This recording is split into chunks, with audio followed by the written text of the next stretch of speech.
"Ma'am, step away from the vehicle."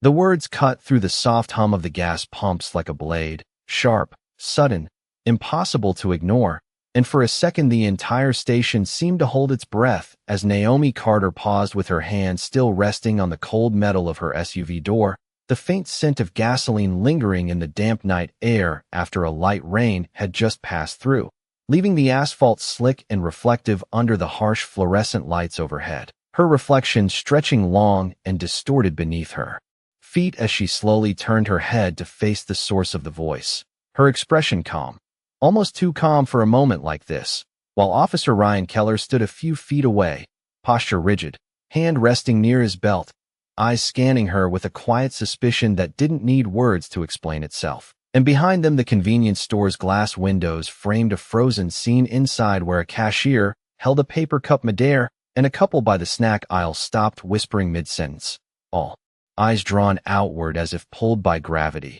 Naomi tightening her grip on the small plastic bag in her hand, the receipt folded neatly inside, her voice steady when she spoke. "Is there a problem, officer?"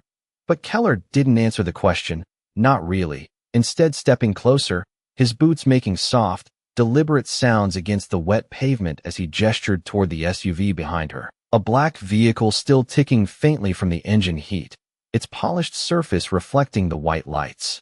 "Above, that your car?" he asked, tone flat, and Naomi nodded once, slow and certain. "Yes," she said, but something in that answer didn't satisfy him.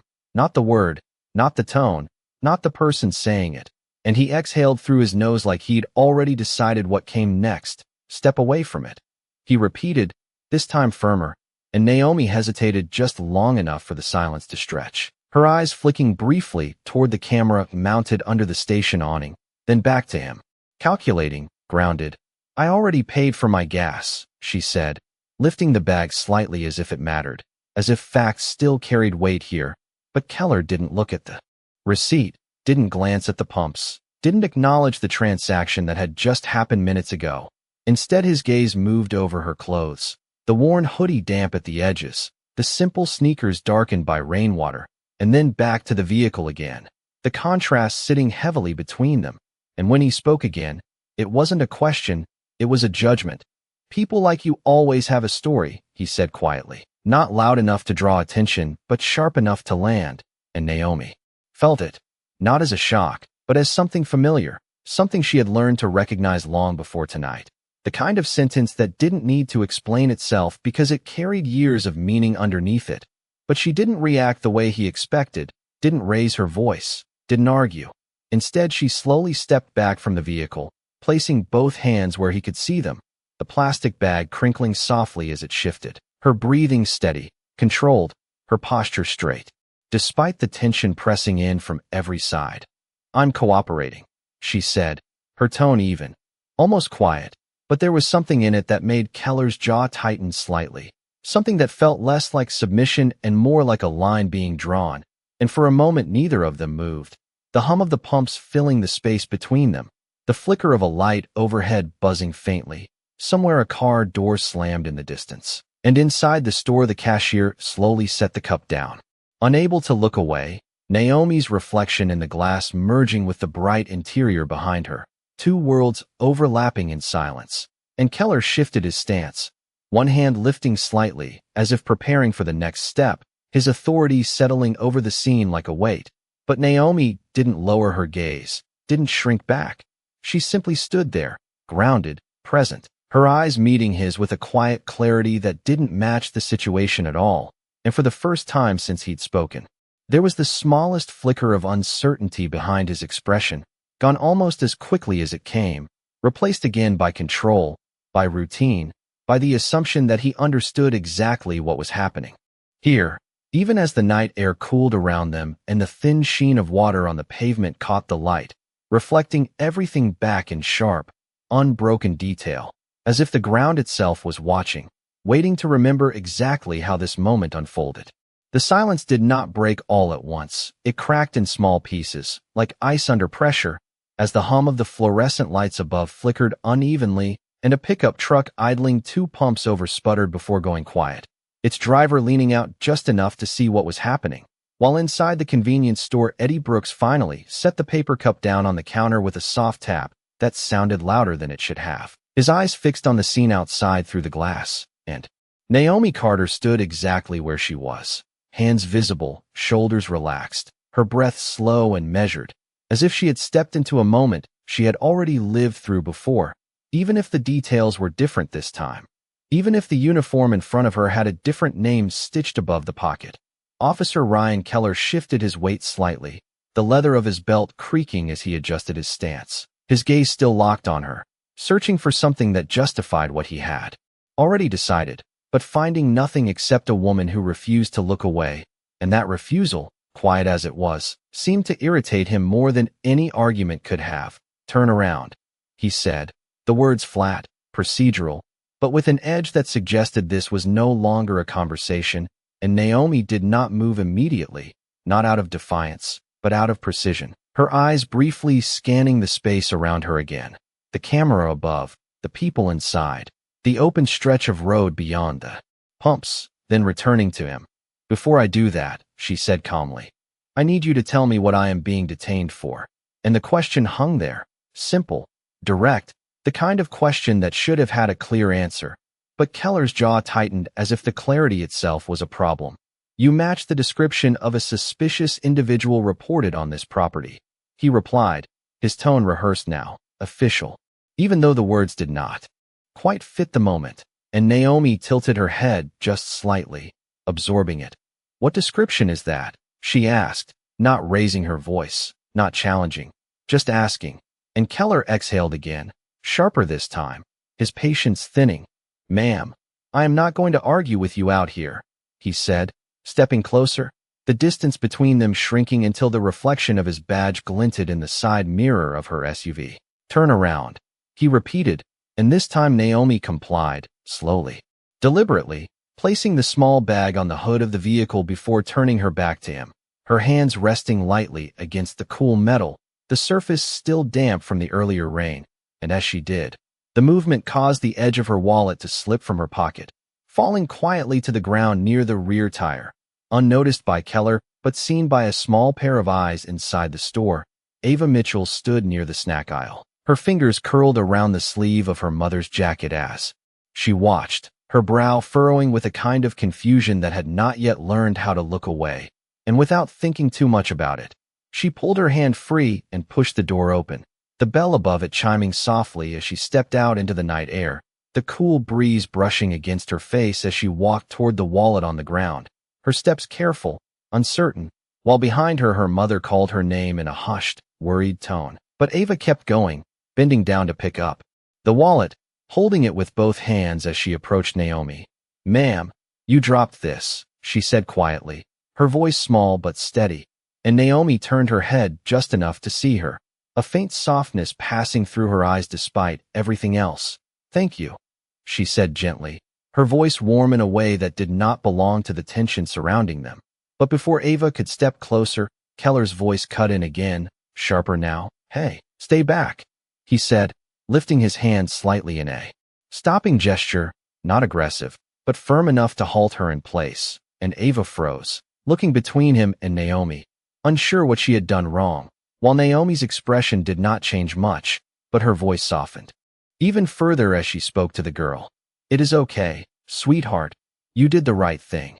And something about the way she said it seemed to settle the moment just for a second, like a breath taken in the middle of a storm, but Keller did not acknowledge it, his focus snapping back to procedure, to control, to finishing what he had started, as he reached for his radio briefly, speaking into it in low, clipped words that blended into static, requesting confirmation that never seemed to come quickly enough, and the seconds stretched, the air thick with unspoken tension, until finally he stepped in closer again, his hands moving with practiced efficiency as he prepared to secure Naomi's wrists, the faint metallic sound of the cuffs shifting against each other catching the light, and Naomi closed her eyes for the briefest moment, not in fear, not in resistance, but in something quieter, something internal, before opening them again, her gaze steady, forward, present, as the night around them continued to hum, unaware that this moment, small as it seemed, was already beginning to echo beyond the edges of that gas station.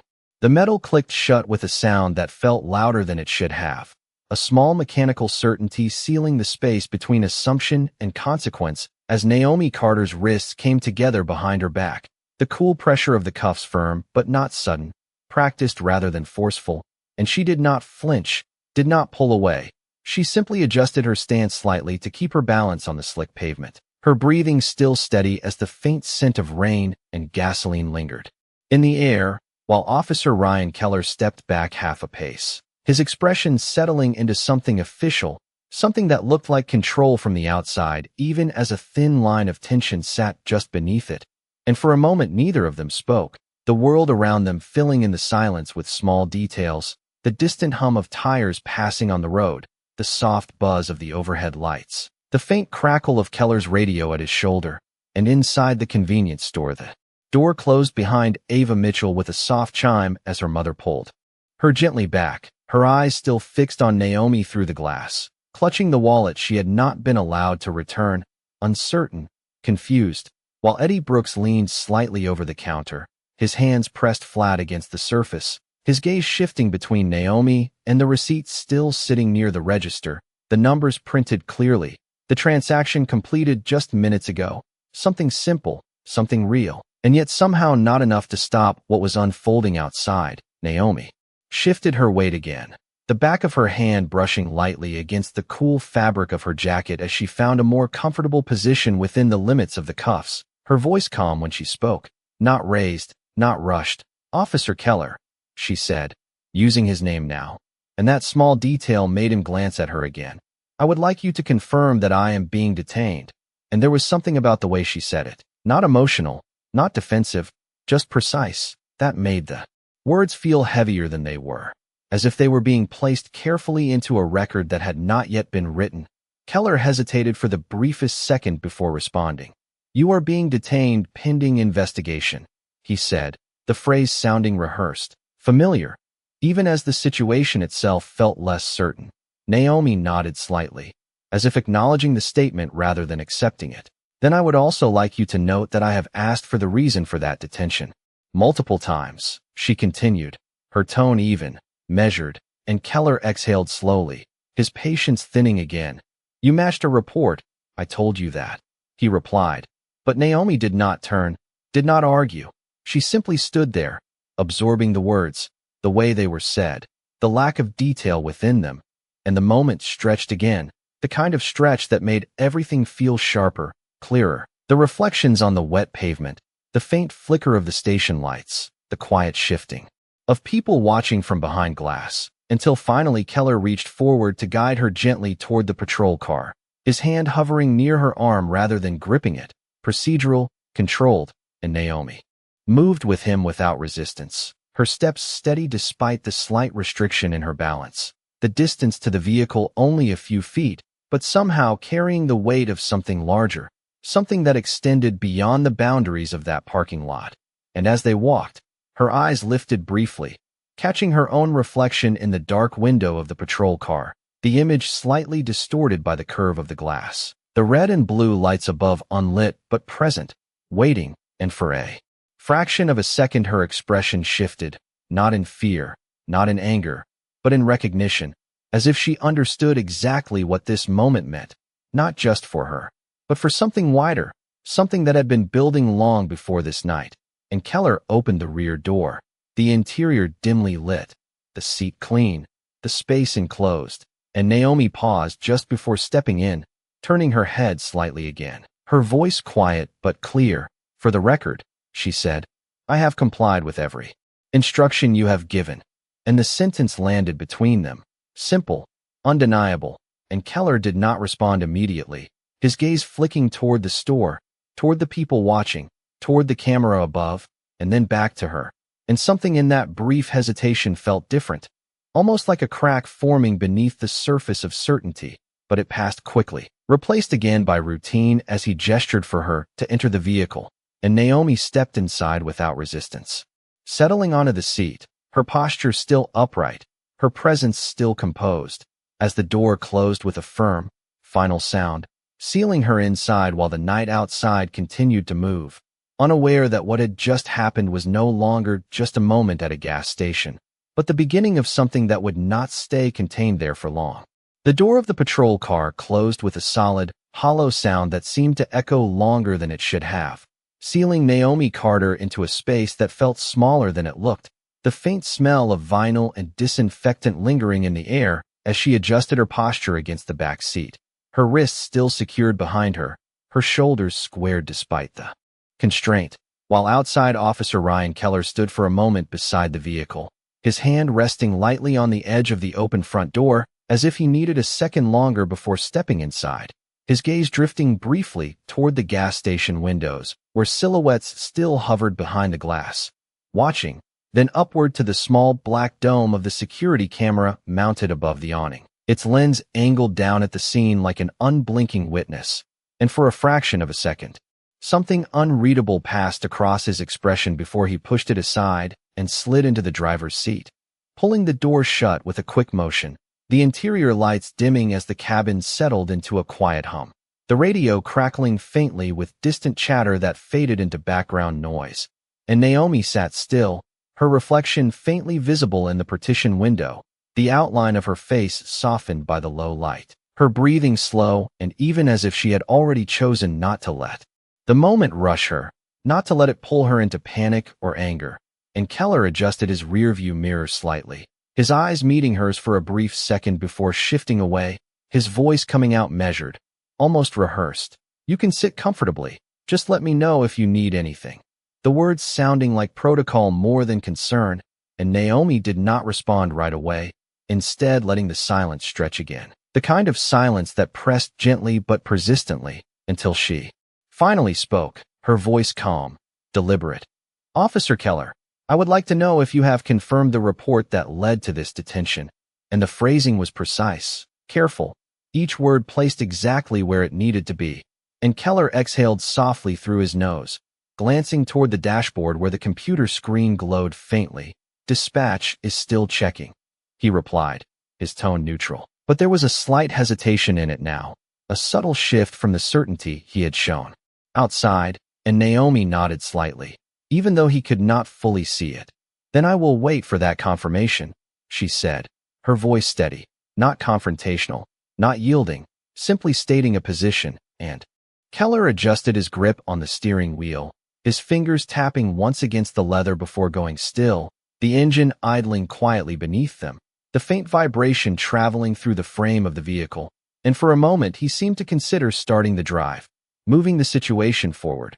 But instead he reached for his radio again, pressing the button with a small click, his voice lower now, more controlled, requesting an update from dispatch, repeating the details, location, description, vehicle. And as he spoke, the words sounded thinner than they had before, less anchored, as if he could hear the gaps in them now that he was forced to say them out loud.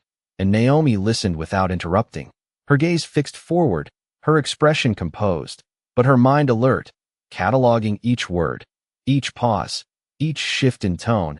And outside the gas station the world continued in small, ordinary motions. A car pulling into a pump, a man stepping out with a coffee in his hand, unaware of the quiet tension sitting just a few yards away, the fluorescent lights reflecting off the wet pavement in long streaks of white and pale yellow. While inside the store, Eddie Brooks finally moved from behind the counter, picking up the receipt Naomi had left behind, his brow furrowed as he read the printed lines again, the timestamp, the total, the method of payment, all clear, all ordinary. And he glanced toward the door, then back at the receipt, uncertainty settling into something heavier, something that felt like responsibility. But outside in the patrol car, Keller released the radio button as a faint reply came through, the voice on the other end indistinct, confirming that the initial call had been vague, no specific crime reported, only a concern raised by an unidentified caller. And Keller's jaw tightened slightly as he processed it, his eyes flicking again to the mirror, to Naomi, who remained still, waiting, not asking, not pushing, just present in a way that made the silence between them feel more deliberate. And for the first time since the moment began, the certainty that had driven his actions outside seemed to shift, not breaking, but bending slightly under the weight of what was not there, the absence of a clear reason, the lack of something solid to hold on to. And he cleared his throat softly, his voice lower when he spoke again. "We are still verifying a few details," he said, the words careful now, chosen, and Naomi's response came just as steady. "I understand," she said, and there was no sarcasm in it, no edge, just a quiet acknowledgement that did not ease the tension so much as reshape it, turning it inward, and Keller looked forward again, the reflection of the station lights stretching across the windshield, his hands resting on the wheel, still not moving, as if the next action required more thought than he had expected. And in that pause, in that narrow space between decision and realization, something had already begun to shift, something small but irreversible, like a crack forming beneath a surface that had once felt unbreakable. The engine continued to idle, a low, steady vibration that filled the small, enclosed space like a second heartbeat, and for several seconds neither Naomi Carter nor Officer Ryan Keller spoke, the weight of the radio message still hanging in the air between them, thin and incomplete, lacking the substance it should have carried, while outside the gas station the night seemed to move forward without them, headlights sweeping briefly across the windshield before disappearing down the road, reflections sliding across the glass like passing thoughts. And inside the patrol car, Keller shifted slightly in his seat, his fingers tightening once around the steering wheel before loosening again, as if he were recalibrating something that had already begun to feel off balance, his eyes drifting to the dashboard screen where the call log sat open, the original report still visible in its vague wording, no clear accusation, no confirmed incident, just a concern, and he stared at it for a moment longer than necessary, as if the meaning might change if he looked at it differently. But it did not, and behind him Naomi remained still, her posture unchanged, her presence quiet but unmistakable, the faint reflection of her face steady in the partition window, her voice coming after a pause that felt deliberate, measured. "Officer Keller," she said softly, and he glanced at her again through the mirror, his expression more guarded now. "Yes," he replied, and she took a small breath before continuing. "There is a camera above pump 3, she said, her tone calm, almost observational. "It would show that I paid for my gas and entered the store." And the statement was not a challenge, not an accusation, just a fact placed gently into the space between them, and Keller's eyes flicked instinctively toward the direction of the pump, though he could not see it from where he sat, the awareness of it settling into his thoughts, another piece of the scene he had not fully accounted for, and he nodded once, almost reflexively. "I am aware," he said, though his voice lacked the certainty it had carried earlier, and Naomi continued, her tone unchanged. "There are also witnesses inside," she added, "including the cashier who completed the transaction." And again she did not raise her voice, did not press the point. She simply spoke as if documenting the moment in real time. And Keller exhaled slowly, the air leaving him in a controlled release, his gaze returning forward as he processed her words, not dismissing them this time, not brushing them aside, but letting them settle into the growing space of doubt that had begun to form.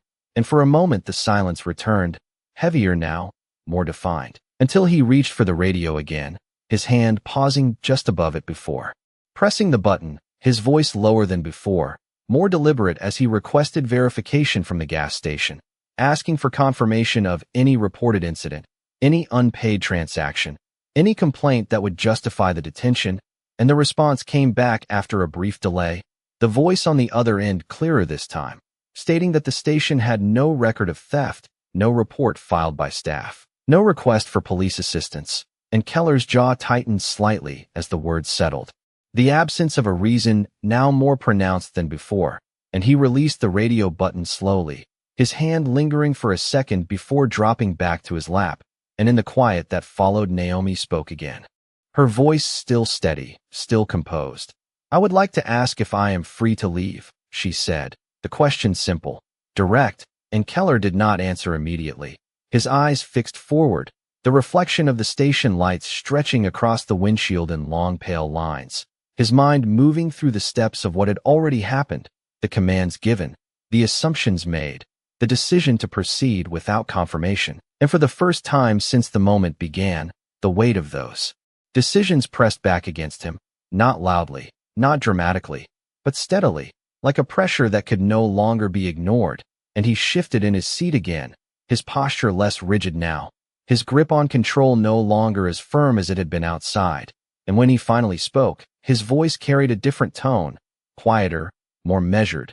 "I am going to step out for a moment," he said, not answering her question directly, but not dismissing it either. And Naomi did not respond. She simply watched his reflection as he reached for the door handle, the interior light flickering on briefly as he opened it, the cooler night air brushing in, carrying the faint scent of wet pavement and fuel.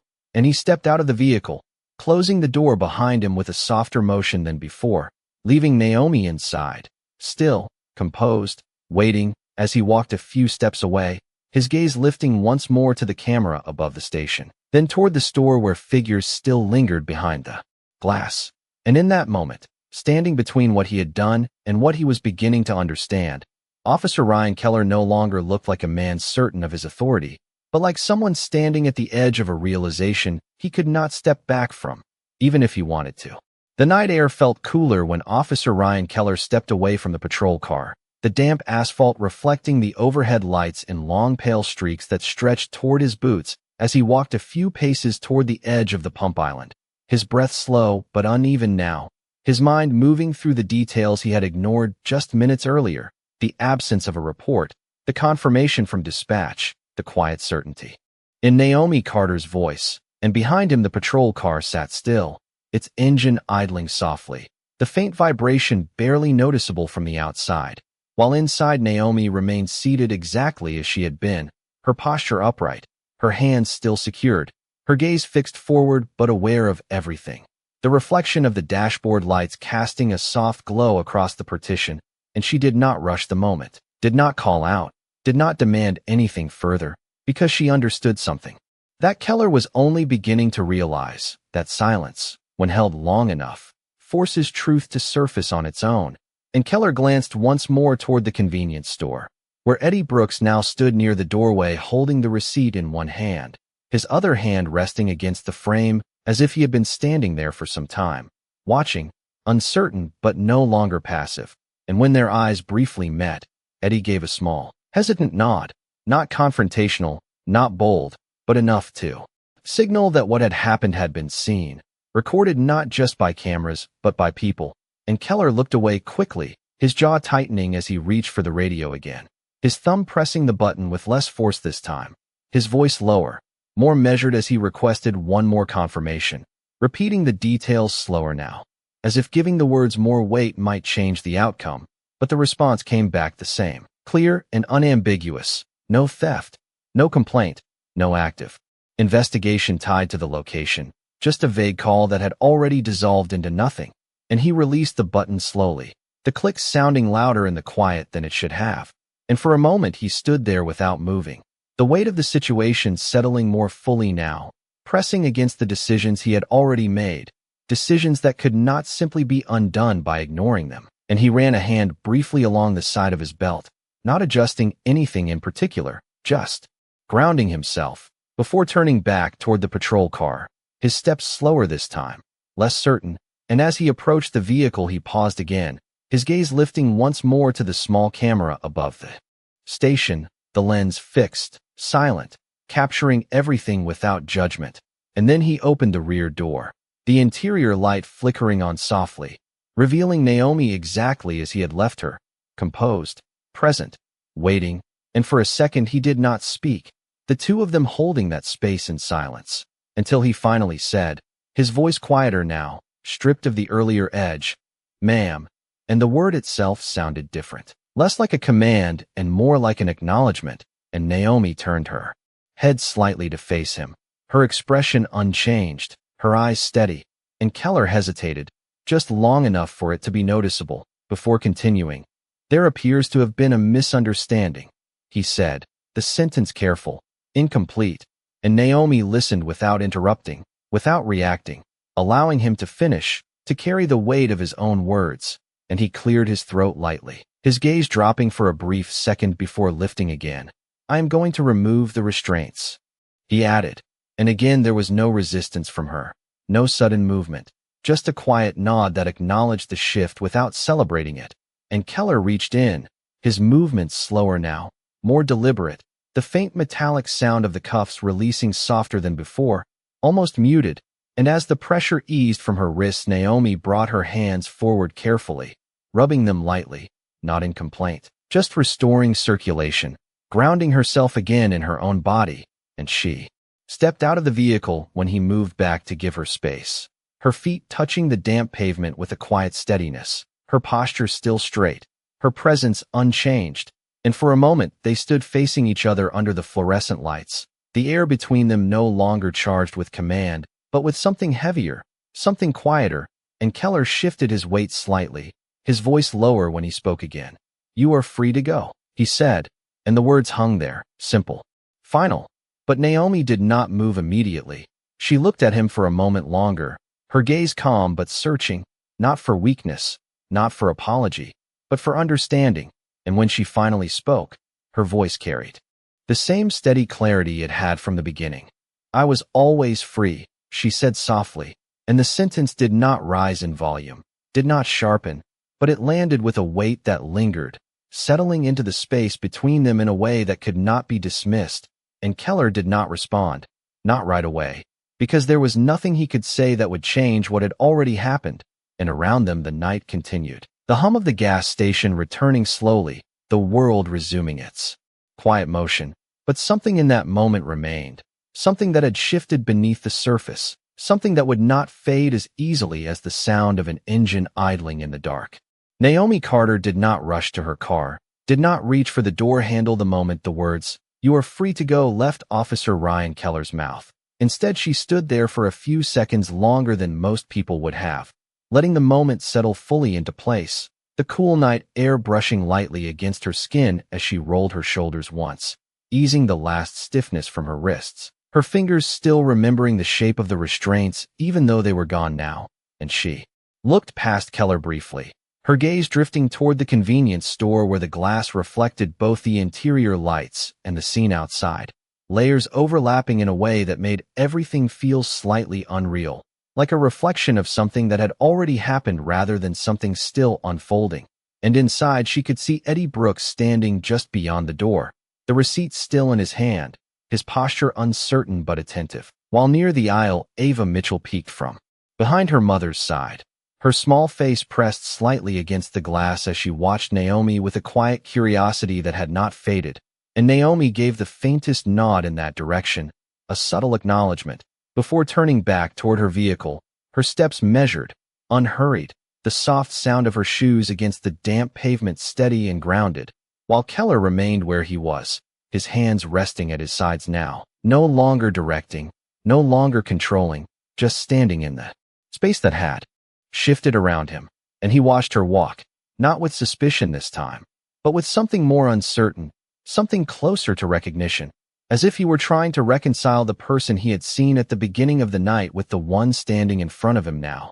And Naomi reached the driver's side of her SUV, her hand resting briefly on the handle, the metal cool beneath her palm, before she paused again, her reflection staring back at her from the tinted glass, steady, composed, unchanged. And she opened the door, placing the small plastic bag on the passenger seat before sitting down behind the wheel, the interior of the vehicle wrapping around her in quiet familiarity, the faint scent of leather and the soft glow of the dashboard lights grounding her in something real, something hers. And for a moment she simply sat there, her hands resting lightly on the steering wheel, her breathing even, her mind still, not rushing to leave, not trying to escape the moment, but allowing it to finish, to fully exist before moving on.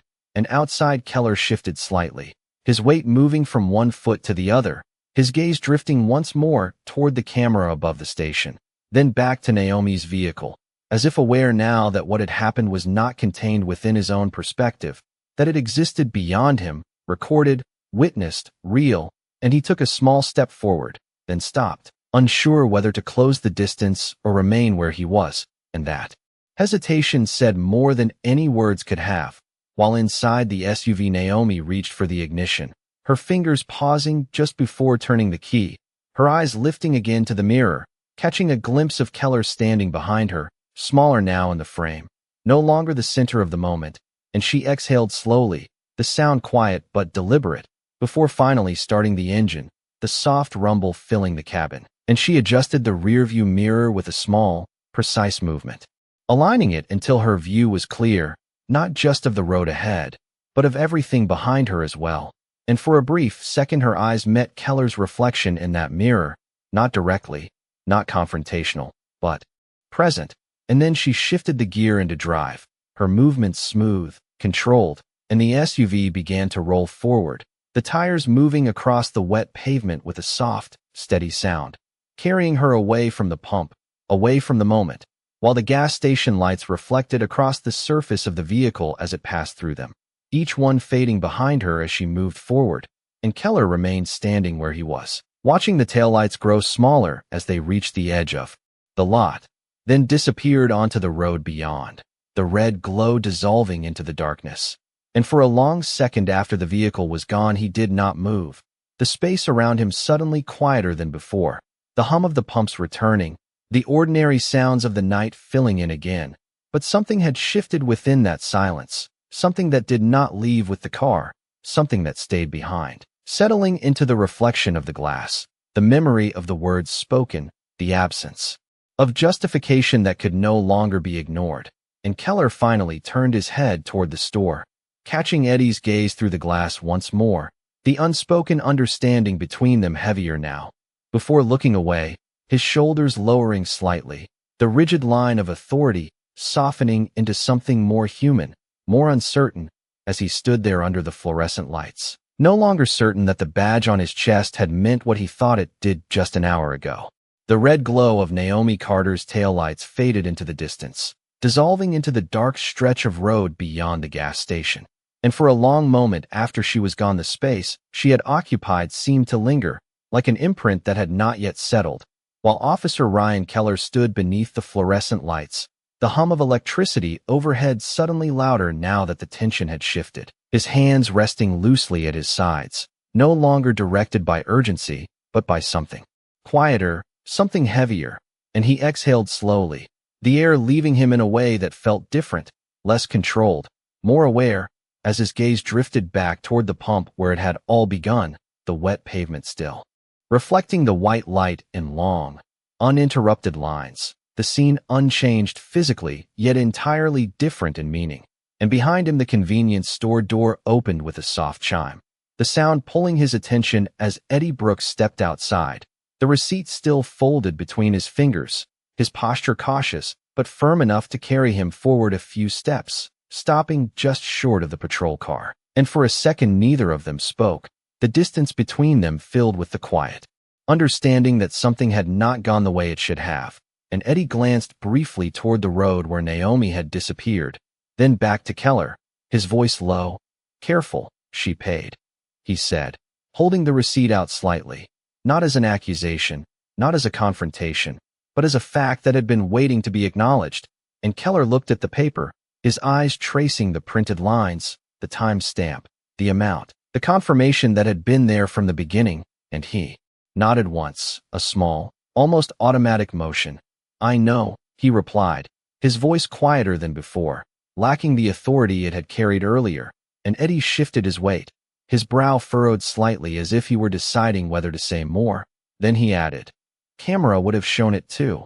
And Keller glanced up again toward the small dome above the awning, the lens still fixed, still recording, and for a moment he said nothing, the weight of that observation settling deeper before giving another short nod. "I understand," he said, though the words felt thinner than the realization behind them. And Eddie lingered for a second longer before stepping back, not pushing further, not needing to, as the truth had already been laid out in plain sight. And he turned toward the store again, the door chiming softly as he went inside, leaving Keller alone once more in the open space of the lot, the night pressing in around him in a way that felt different now, more reflective, more aware. And Keller ran a hand briefly across the back of his neck, the gesture small but revealing, as if he were trying to release something that had settled there, something that did not belong to the routine of his shift. And he turned slowly toward his patrol car, the vehicle sitting where he had left it, engine still idling, the interior light faintly glowing through the windshield. And he opened the driver's door, pausing for a second before getting in, his movements less automatic now, more deliberate, as if each action required a moment of thought, and once inside he closed the door, the sound sealing him into the quiet cabin again. The radio crackling faintly in the background, the dashboard, lights casting a soft glow across his hands as they rested on the steering wheel. And he did not start moving right away. Instead, he sat there, his eyes fixed on the reflection of the station lights in the windshield, the lines stretching forward into the darkness, and his mind replayed the sequence of events, not in a dramatic rush, but in small, precise fragments. The initial command, the lack of explanation, the assumption, the confirmation that never came until it was too late, and Naomi's voice, steady, calm, never raised, never shaken, cutting through each moment with a clarity that he had not recognized at the time. And he shifted slightly in his seat, his grip on the wheel tightening just enough to feel it, grounding himself in something tangible. And he reached for the onboard computer, pulling up the incident log, his fingers hovering over the keys as he hesitated, the cursor blinking on the empty line where the report would begin. And for a second, he considered how to write it, how to shape the words, how to frame what had happened in a way that fit the system he was part of. But the usual phrasing felt insufficient now, incomplete, and he exhaled again, slower this time, before beginning to type, each word placed with more care than he was used to, not rushing, not glossing over the gaps, but acknowledging them, even if only in small ways. And outside the gas station the night continued, cars pulling in and out, the ordinary rhythm returning to the space. But inside the patrol car the atmosphere remained different, quieter, more introspective, as Keller sat there beneath the glow of the dashboard, the hum of the engine steady beneath him. And for the first time since the moment had begun, the weight of what had happened did not feel like something he could step away from, but something that would follow him, not loudly, not immediately, but persistently, like a reflection that stayed even after the light had moved on. The cursor on the screen blinked steadily, a small pulsing light against the dim glow of the patrol car dashboard, and Officer Ryan Keller stared at it longer than he should have, his fingers resting lightly on the keyboard, as if waiting for the right version of the truth to present itself. But nothing came that felt clean or complete, only fragments, the kind that did not line up neatly with the language he had been trained to use. And he shifted slightly in his seat, the faint creak of the leather breaking the silence as he finally began to type, each word slower than usual, more deliberate, subject detained based on initial report of suspicious activity. He wrote, then paused, his eyes narrowing slightly as he read it back, the sentence technically accurate, but missing something essential, something that had unfolded in plain sight yet resisted being captured in a simple line, and he deleted a portion of it, rephrasing, adjusting, the blinking cursor waiting again, patient, unchanging. While outside the gas station the rhythm of the night continued, a sedan pulling into Pump 4, its headlights sweeping briefly across the patrol car before settling into a soft idle.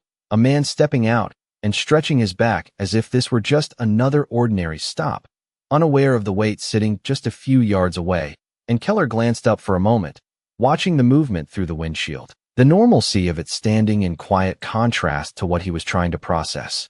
Before his gaze dropped back to the screen, and he continued typing, this time adding more detail, acknowledging the lack of confirmation, the absence of a reported crime, the decision to detain without clear cause, the words feeling heavier as they formed, less like a report and more like a record of something he could not fully justify.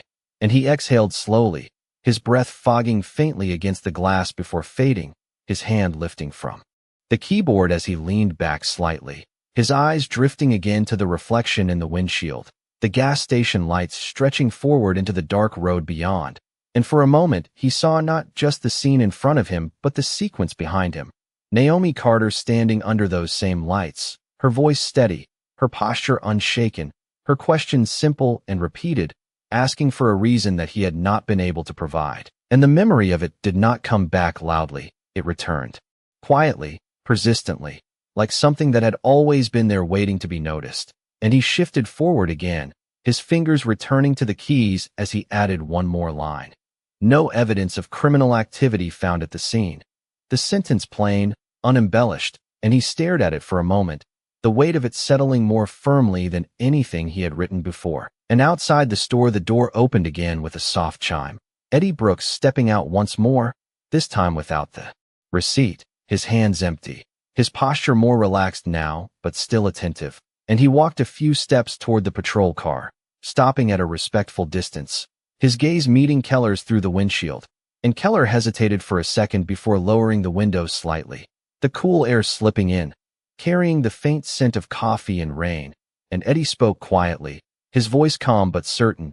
"She did not argue with you," he said. Not as a question, not as an accusation, just as an observation. And Keller held his gaze for a moment before nodding once. "No, she did not," he replied.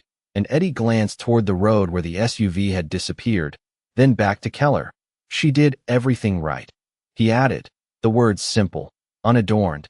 And Keller felt them settle in a way that was different from anything else, not because they were new, but because they confirmed what he already knew, what had been evident from the beginning. And he nodded again, slower this time, his voice quieter. "I know," he said. And Eddie gave a small, almost sympathetic look before stepping back, not lingering, not pressing further, as if understanding that nothing more needed to be said. And he turned back toward the store, the door closing behind him with another soft chime, leaving Keller alone once again with the quiet hum of the engine and the steady blink of the cursor on the screen.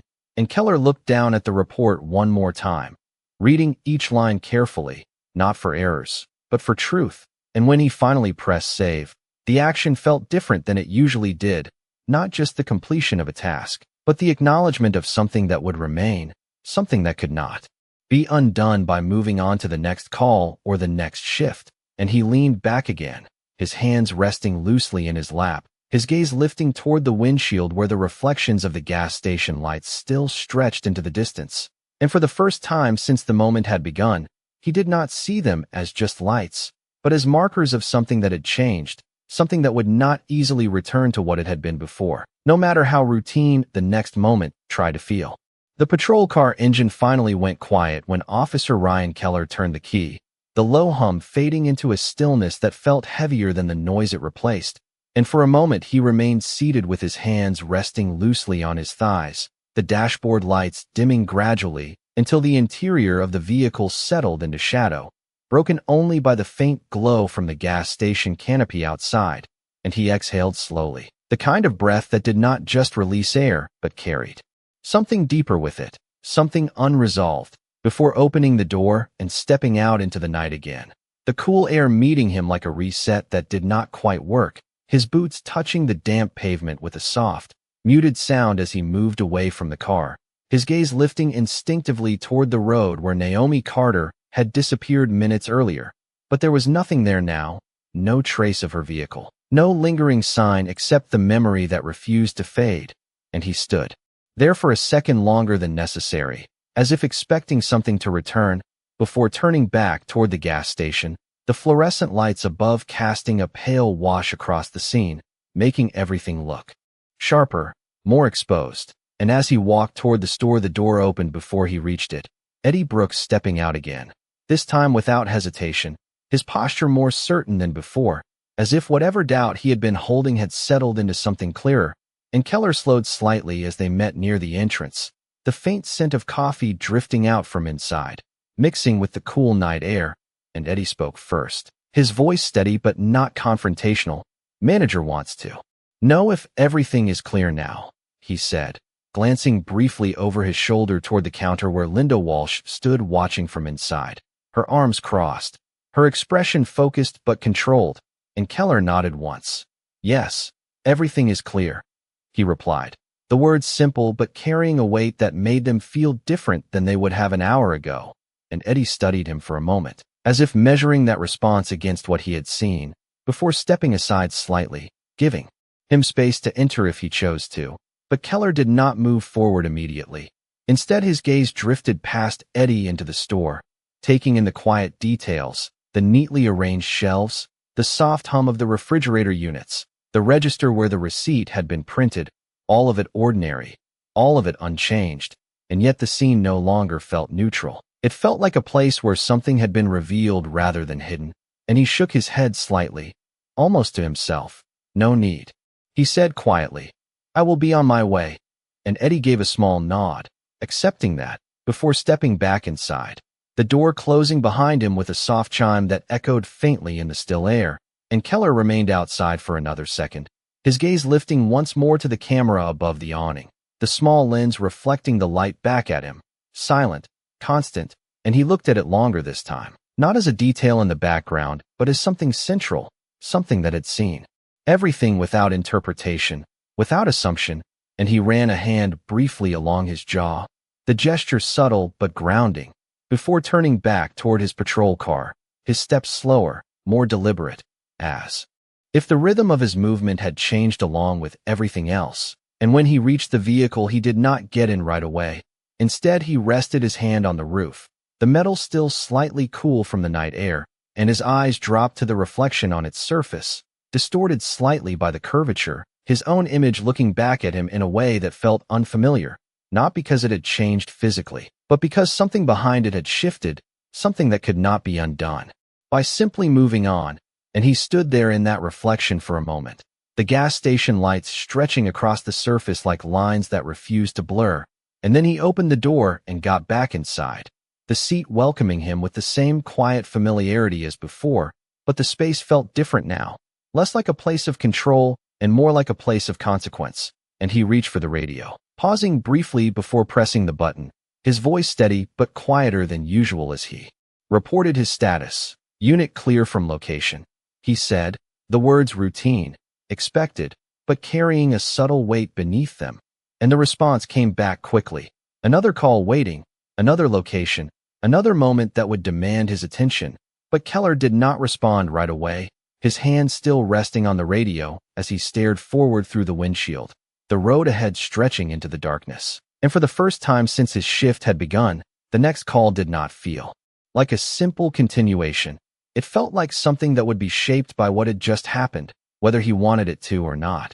And he released the radio button slowly, his fingers lingering for a second before pulling back, his gaze steady now, not uncertain, not defensive, but aware in a way it had not been before.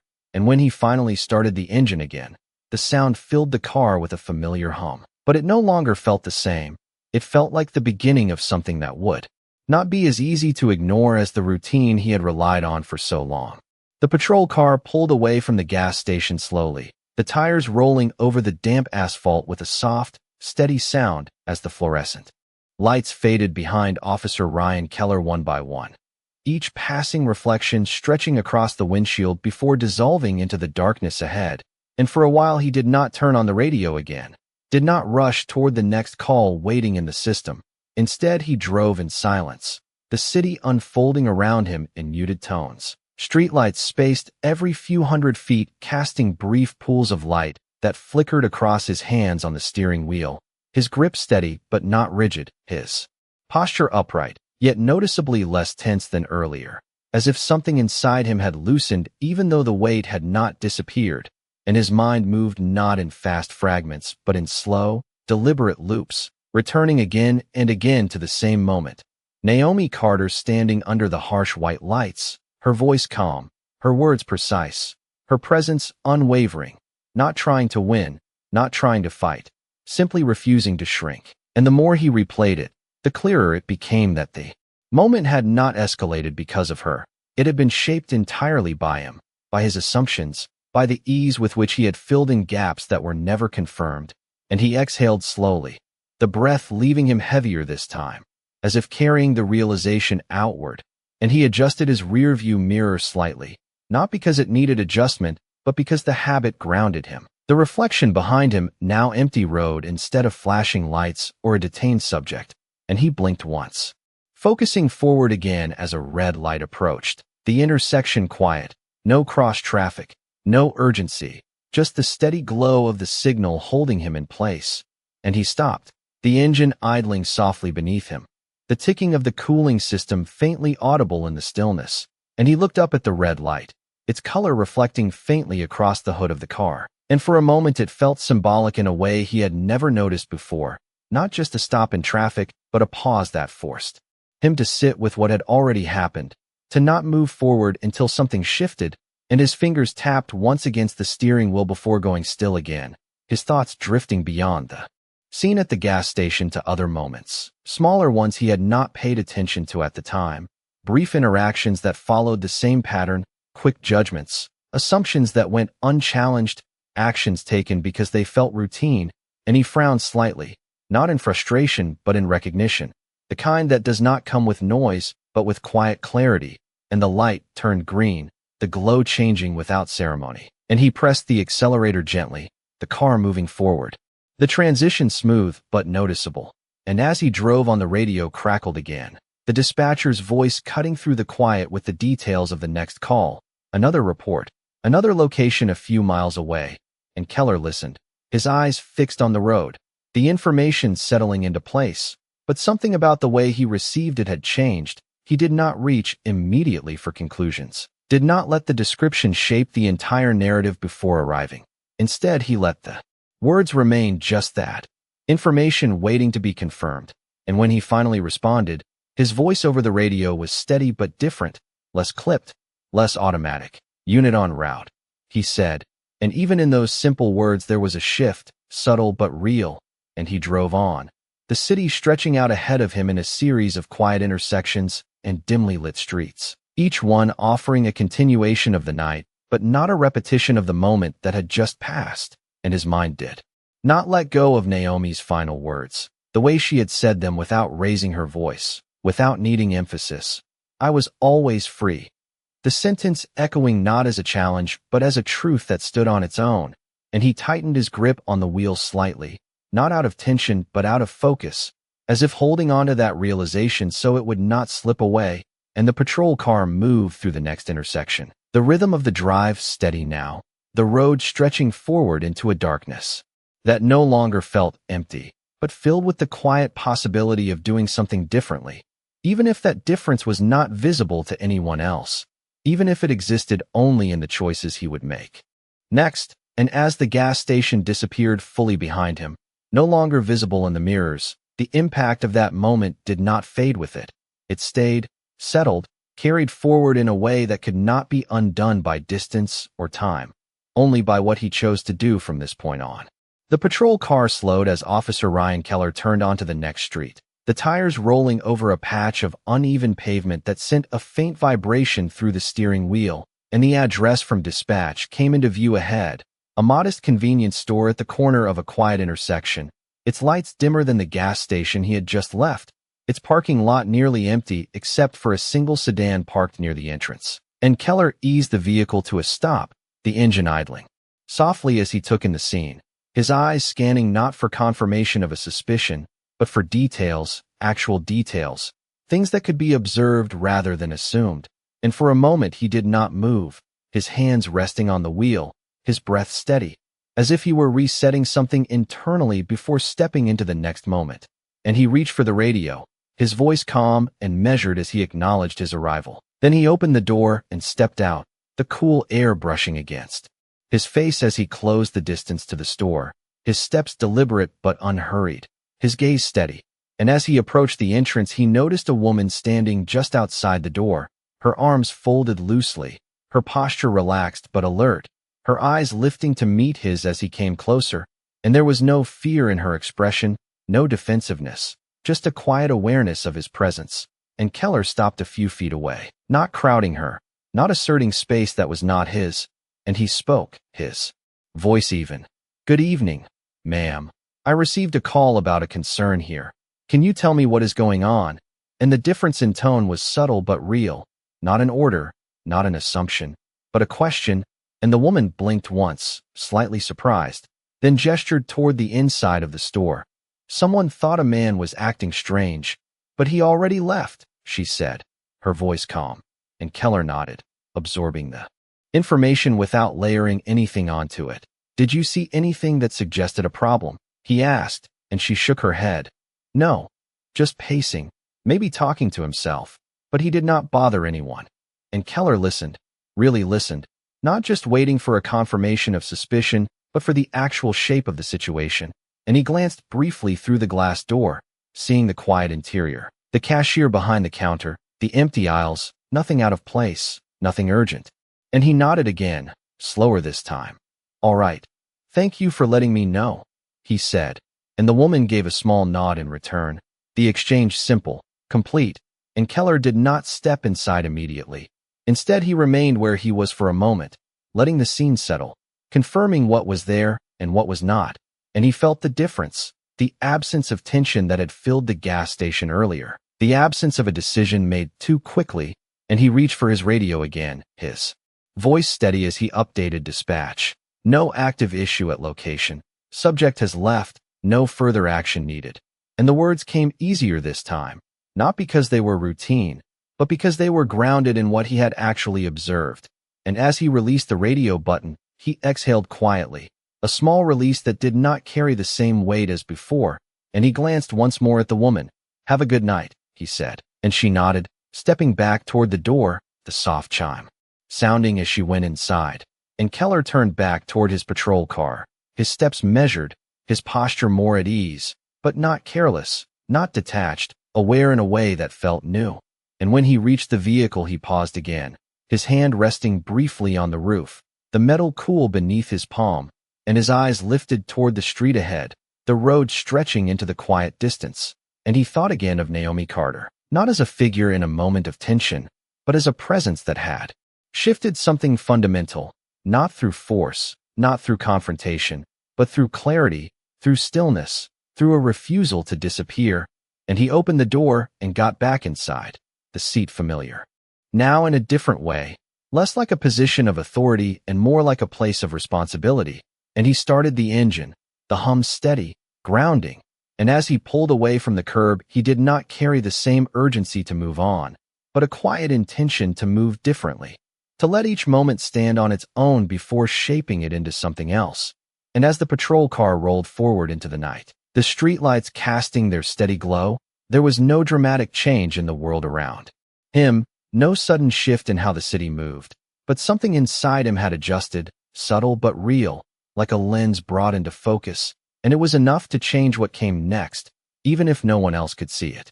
The night had settled into a quieter rhythm by the time Officer Ryan Keller guided the patrol car back toward the stretch of road he had left earlier, the city no longer feeling rushed but steady, almost reflective. And as the familiar glow of the gas station appeared again in the distance, the fluorescent lights cutting through the darkness like a fixed point, he did not slow out of obligation but out of intention, his hands steady on the wheel as he turned into the lot once more, the tires rolling softly over the same damp pavement that still held the faint reflections of light, unchanged yet carrying a different weight now. And he parked near the edge this time, not under the brightest lights, not at the center, just enough to be present without taking over the space. And for a moment he remained seated, the engine idling quietly, his eyes moving across the scene, the pumps, the glass storefront, the small details that had once blended into the background now standing out with quiet clarity. And he reached up to turn off the engine, the hum fading into stillness, and stepped out into the cool air, closing the door gently behind him, his posture no longer rigid but grounded, aware. And as he walked toward the store, the door opened before he reached it, Eddie Brooks stepping out again, his expression softening slightly when he recognized Keller, not with tension but with a cautious neutrality. And Keller gave a small nod, his voice calm. "Everything's still all right here?" he asked, not because he expected a problem, but because he was choosing to confirm. And Eddie nodded. "Yeah, quiet night," he replied, glancing briefly over Keller's shoulder toward the pumps, then back at him. And there was a pause, a small space where something unspoken lingered, and Keller shifted